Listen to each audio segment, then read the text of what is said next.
नमस्कार. ऐश्वर्याने शर्यूच्या मार्फत ऋषिकेशच्या घरातील टेंडरची फाईल मिळवलेली असते. तेव्हा ऋषिकेश खूपच चिडलेला असतो. ऋषिकेश जानकीला बोलतो, जानकी तुला काहीच कसं वाटलं नाही? तू शर्यू घरात असताना तिला इथेच ठेवून इथून निघून कशी काय गेलीस? अगं टेंडरची फाईल होती घरात. तेव्हा जानकी बोलते, म्हणजे तुमचा शर्यू वंशांवरती विश्वास नाही? अहो जरा तरी विचार करा. तेव्हा ऋषिकेश बोलतो, माझा तिच्यावरती विश्वास आहेच. अगं पण ती हल्ली कशी वागते तुला माहिती आहे ना? तेव्हा चांगलाच धक्का जानकीला बसलेला असतो. तर इकडे आपल्याला असं पाहायला मिळतं की ऐश्वर्या खूपच मोठमोठ्या गोष्टी बोलत असते. ती म्हणत असते, काही झालं तरी हे टेंडर आपल्यालाच मिळणार. तेव्हा सयाजीराव म्हणतात, प्रत्येक वेळेला या ऋषिकेशनी माझ्या नाकावर टिचून हे टेंडर मिळवलंय, पण आता मात्र हा ऋषिकेश माझ्या समोर चांगलाच झुकणार. शेत नांगरायच्या वेळेला त्या दोघांनी मिळून मला हरवलं, पण आता मात्र हे टेंडर तुला मिळवून मी मात्र त्याच्यात नाकावर टिचून जिंकणार आहे. हे ऐकून ऐश्वर्या म्हणते, तुम्ही काळजीच करू नका, अगदी तुमच्या मनासारखं होईल, तुम्हाला जसं पाहिजे तसं. हे ऐकून सयाजीराव म्हणतात, ऐश्वर्या मला खरंच तुझा अभिमान वाटतो की तू माझी मुलगी आहेस. तेव्हा ऐश्वर्या म्हणते, तुम्ही काळजी करायची गरज नाही डॅड, आता सर्व गोष्टी आपल्या क्लिअर होणार. लवकरात लवकर या ऋषिकेशला चांगलाच धक्का बसणार. इकडे आपल्याला असं पाहायला मिळतं, शर्यू खूपच घाबरलेली असते. ती म्हणत असते, दादा वहिनीला जर का समजलं आणि त्यांनी जर का माझ्यावरती अविश्वास दाखवला तर मग मी काय करू? दादा तर मला माफ करणारच नाही. तेवढ्यात मात्र दारावरची बेल वाजलेली असते आणि ऋषिकेश आणि शर्यू समोरासमोर असतात. तेव्हा त्यांच्यासोबत जानकी सुद्धा असते. ऋषिकेशला बघून शर्यू म्हणते, ये ना दादा, आत ये, आज एवढ्या दिवसांनी माझ्या इथे आलास. तेव्हा जानकी बोलते, कारण सुद्धा तसंच होतं. शर्यू वंश तुम्ही आमच्या घरी का आला होतात हे मला कळलंय. शर्यू वंश तुम्हाला असं करताना काहीच कसं वाटलं नाही? अहो मान्य आहे ऋषिकेश तुमचा सावत्र भाऊ आहेत, पण जरा तरी त्यांच्या मनाचा विचार करा. त्यांनी कधी तुम्हाला वाईट वाटेल किंवा घरच्यांना वाईट वाटेल अशा गोष्टी केल्यात का? पण तुम्ही मात्र त्यांच्यावरती विश्वासच ठेवला नाही, तुम्ही विश्वासघात केला. तेव्हा शर्यू म्हणते, विश्वासघात मी नाही, तुम्ही माझ्यावरती विश्वास ठेवत नाही आहात. खरं सांगायचं तर तुमच्या या गोष्टींमुळे मला खरंच खूप त्रास होतोय. माझा पूर्णपणे विश्वास आहे तुमच्यावरती. खरं सांगू का, माझा खूप विश्वास आहे तुमच्यावरती. तुम्ही सर्व गोष्टी क्लिअर करू शकता असं मला चांगलंच माहिती आहे. आणि तुम्हाला काय वाटलं मी त्या ऐश्वर्याला तुमची टेंडरची फाईल दिली? अरे नाही रे दादा, एवढा सुद्धा बहिणीवरती विश्वास नाही. मान्य आहे मला सारंग माझा भाऊ आहे आणि तोही सख्खा, पण कितीही काही झालं तरी आपल्या बिझनेससाठी स्वतः प्रयत्न करायचे आहेत. त्यासाठी मी खड्ड्यात उडी नाही मारणार. ऋषिकेश दादा, तू मला बहीण मानतोस की नाही मला माहिती नाही, पण माझा मात्र तुझ्यावरती या गोष्टींमध्ये विश्वास आहे की हे टेंडर तूच जिंकणार. आणि मी तुझी टेंडरची फाईल पळवली नाही. मी ऐश्वर्याला त्याची झेरॉक्स कॉपी पाठवले, पण ते सुद्धा उलट सुलट करून. हे ऐकून मात्र चांगलाच धक्का ऋषिकेशला बसतो आणि ऋषिकेश बोलतो, थँक्यू शर्यू, थँक्यू. तेव्हा लगेच जानकी बोलते, मी सांगितलं होतं ना तुम्हाला, मला पूर्णपणे खात्री होती काही झालं तरी सुद्धा शर्यू वंश आपल्या विरोधात कधीच जाणार नाही. शर्यू वंश कायम आपल्या सोबतच राहणार. आणि बघितलं शेवटी शर्यू वंशाने ते करूनच दाखवलं.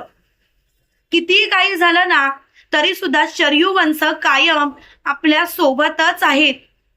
तेव्हा शर्यू म्हणते, दादा तुझा माझ्यावरचा विश्वास उडाला असेल, पण माझा नाही. माझा कायम तुझ्यावरती विश्वास आहे दादा. तू मला कधीच एकटं पाडू शकत नाहीस याची मला खात्री आहे, आणि म्हणूनच मी या सर्व गोष्टी केल्या नाहीत. दादा मला तुला हरवायचं नाही, मला तुला जिंकताना बघायचं आहे. कारण ऐश्वर्याचा खरा चेहरा आईच्या लक्षात येत चाललाय आणि आईने मला स्वतः ऐश्वर्याच्या बद्दल सगळं काही सांगितलंय. जर का ऐश्वर्या अशी वागत असेल तर तिला आपण धक्का हा दिलाच पाहिजे. इकडे आपल्याला असं पाहायला मिळतं, दुसऱ्या दिवशी टेंडरची फाईल जमा करायची असते आणि बाजार समितीचे अध्यक्ष सुद्धा तिथे आलेले असतात आणि ते टेंडर फाईल चेक करत असतात. टेंडरची फाईल चेक करताना ते जेव्हा नाव घोषित करतात तेव्हा मात्र ऐश्वर्याला खूप आश्चर्य वाटत असतं, कारण तिला असं वाटत असतं आपलंच नाव येणार तर आपण कशाला जास्त हे करायचं. तेवढ्यात मात्र बाजार समितीचे अध्यक्ष नाव घोषित करतात. यंदाचं टेंडर जर का कोणाचं पास झालं असेल तर ते ऋषिकेश रणदिवे यांचं. हे ऐकून चांगलाच धक्का जानकी ऐश्वर्याला बसलेला असतो. ऐश्वर्याला काय करावं तेच सुचत नसतं. ऐश्वर्या फुल घाबरलेली असते. तेव्हा सयाजीराव ऐश्वर्याला म्हणतो, ऐश्वर्या काय झालं हे? अगं तू तर मला सांगितलं होतंस ना की टेंडर हे तुझंच पास होणार आहे, मग असं कसं काय होऊ शकतं ऐश्वर्या? तेव्हा लगेच ऐश्वर्या म्हणते, मला सुद्धा कळलं नाही, मला सुद्धा खूप मोठा आश्चर्याचा धक्का बसलाय.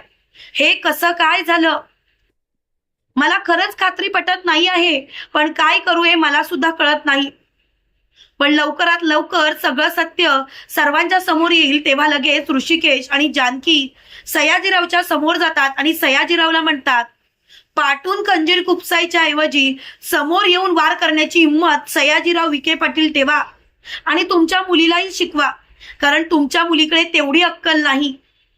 अहो हिला अक्कल सुद्धा नाही हो, तेव्हापासून मी बिझनेस करतोय. खरं सांगायचं तर हे टेंडर कसे पास करायचे, कोण कशी चाल खेळू शकतं, कोण आपल्यावरती किती पलटू शकतं, या विचाराने मी सगळं काही केलं होतं. ऐश्वर्या, तू शरयूला माझ्या घरात पाठवलंस फाईल बदलण्यासाठी, पण शरयू माझीच बहीण. अगं मी सावत्र तुझ्या लेखी असेल, तिच्या लेखी नाही. आजपर्यंत तिने ज्या मला राख्या बांधल्या, भाऊबीज केली, त्या गोष्टीला ती जागली आणि त्या गोष्टीला तिने जागून माझ्या सर्व गोष्टी क्लिअर केल्या आणि मला या गोष्टीचा खरंच आनंद आहे. ऐश्वर्या, तू कितीही काही बोललीस ना तरी सुद्धा माझ्या लेखी हे टेंडर मीच जिंकलंय आणि तेही तुझ्या नाकावर टिचून. हे ऐकून मात्र ऐश्वर्याला खूप राग येतो आणि ऐश्वर्या म्हणते, ऋषिकेश तुला मी सोडणार नाही. तेव्हा लगेच जानकी बोलते, ऋषिकेशला काही करण्याची हिंमत करू नकोस, कारण ऋषिकेश नेहमीच तुझ्या नवऱ्याच्या आणि तुझ्या 100 पावलं पुढे आहेत. काय सारंग भाऊजी पडलात ना तोंडावरती? काय ना सारंग भाऊजी, बायकोचा पदर धरून चालण्यापेक्षा स्वतःचे निर्णय स्वतः घ्यायला शिका. काय ना बायकोच्या तालावरती नाचालो पण कधीच दणकन पडून आपटाल तोंडावर, हे तुमचं तुम्हाला कळणार नाही, कारण तुमची बायको आहे ना ती तुम्हाला फक्त नाचवते. तिच्या लेखी तुम्ही फक्त एक प्याद आणि त्याचा वापर ती अगदी योग्य पद्धतीने करून घेते. पण तुम्हाला हे कळेल तर ना, पण कळायला अजून सुद्धा वेळ गेली नाही. वेळेचा वेळीच उपयोग करा, नाहीतर आयुष्य संपण्यात जमा आहे. ऋषिकेश दादाला तुम्ही तुमच्या ओळखलं नाही तर तुम्ही ऐश्वर्याला काय ओळखणार? अहो ही तर पाताल यंत्री कारस्थानी नालायक हैवानबाई आहे. हिला जेवढं काही बोलेल ना तेवढं कमी आहे. तेव्हा मात्र चांगलाच धक्का सारंगला बसलेला असतो. तुम्हाला काय वाटतं मित्रांनो, खरोखर शरयूने जे काही केलं ते कौतुकास्पद होतं. एवढंच तर आहे, पण ऋषिकेशने सुद्धा अगदी योग्य चाल केली होती. ऐश्वर्याला चांगलंच गाफील ठेवून तिला तोंडावर पाडून तिच्या नाकावर टिचून शेवटी टेंडर जिंकलंच आणि याच गोष्टीचा जानकीला अभिमान वाटत असतो. तुम्हाला हा भाग कसा वाटला ते कमेंट करून नक्की कळवा आणि असेच मालिकेचे नवनवीन अपडेट पाहण्यासाठी व्हिडिओला लाईक आणि चॅनलला सबस्क्राईब करायला विसरू नका. थँक्यू.